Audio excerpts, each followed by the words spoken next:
In the bustling city of Lockwood, life moved at a frenetic pace. Among the city's myriad delivery drivers, none was more dedicated than Marcus Reed.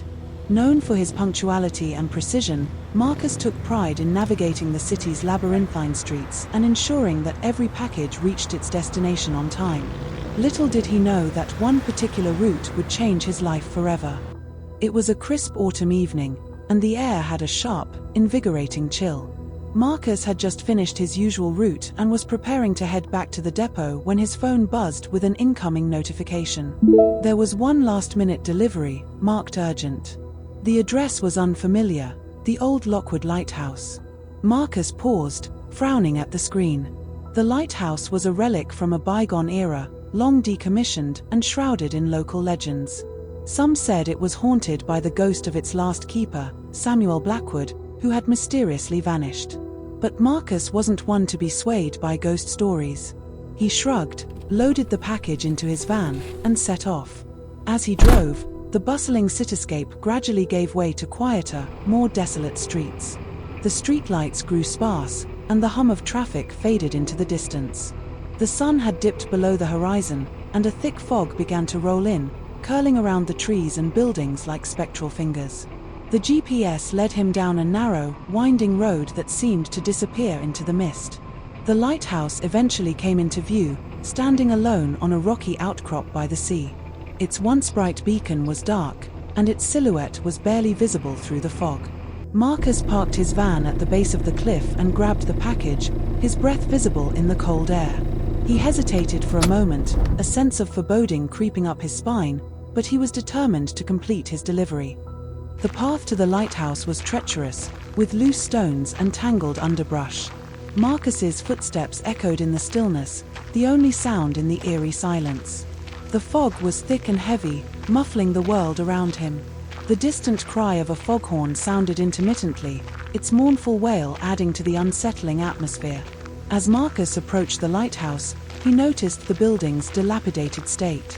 The once sturdy wooden door was now weathered and cracked, barely hanging on its hinges. The windows were grimy and covered in a thick layer of dust, obscuring any view of the interior. He knocked on the door, but there was no response. Gathering his courage, he pushed it open, the door creaking loudly in protest. The inside of the lighthouse was even more foreboding. The air was thick with the scent of salt and decay, a musty odor that clung to everything.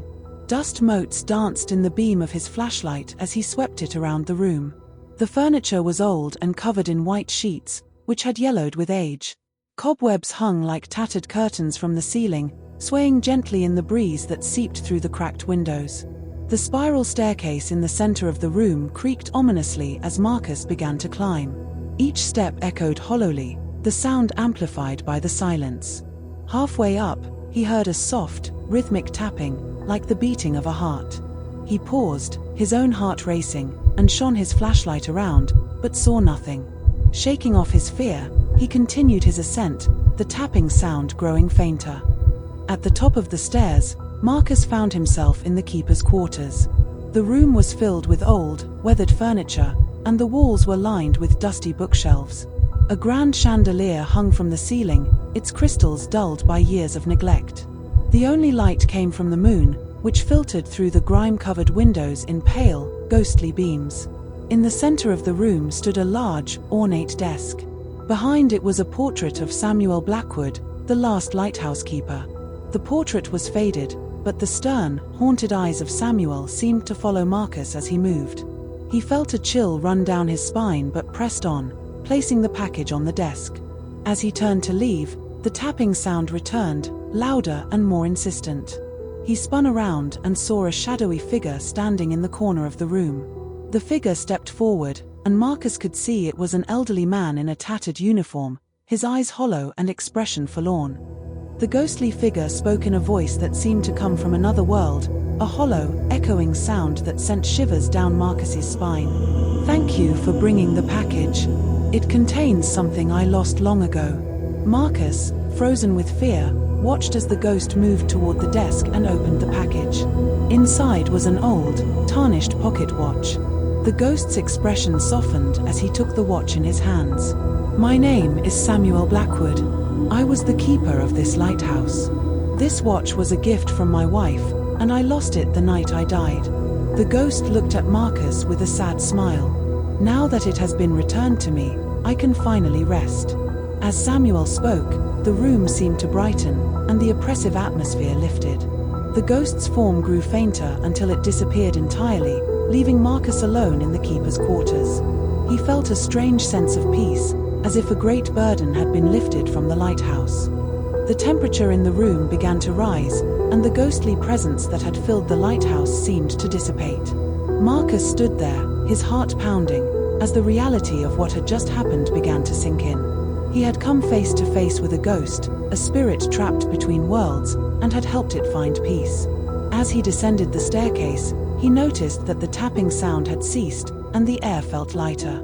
The dust that had once choked the room seemed to settle, and the oppressive silence was replaced by a gentle hum, like the building itself was sighing in relief. Stepping outside, Marcus was greeted by the first light of dawn breaking over the horizon. The fog had lifted, revealing the rugged beauty of the coastline. He took a deep breath, savoring the fresh, salty air. For the first time in hours, he felt truly alive. Back in Lockwood, Marcus couldn't shake the feeling that his encounter at the lighthouse had changed him. He felt a deeper connection to the past and a newfound appreciation for the stories behind the packages he delivered. He shared his experience with a few close friends, but most dismissed it as a fanciful tale. Despite their skepticism, Marcus knew the truth. He had witnessed something extraordinary, and the memory of that night would stay with him forever. The old lighthouse stood as a testament to the past, its ghostly keeper finally at peace, thanks to the delivery that bridged the gap between two worlds. Every time he passed by the coastal road that led to the lighthouse, Marcus felt a tug of nostalgia and a sense of duty fulfilled. He had become part of the legend, a living link to the spectral past of Lockwood. Marcus continued his job as a delivery driver, but he did so with a new perspective. Each package, no matter how mundane, held the potential for a story, a connection to someone else's life. He approached his work with renewed passion and a sense of wonder, always mindful of the unseen threads that connect us all. Occasionally, he would drive out to the lighthouse, now standing silent and empty. He would sit on the rocky outcrop, watching the waves crash against the shore, and remember the night he met Samuel Blackwood. The lighthouse was no longer a place of fear but a monument to a story of love, loss, and redemption. Marcus's experience became a cherished part of his life, a reminder that even in the most ordinary of jobs, there can be moments of extraordinary significance. And as he drove through the bustling streets of Lockwood, he knew that he was part of something much larger, a tapestry of stories woven through time and space, binding the living and the dead.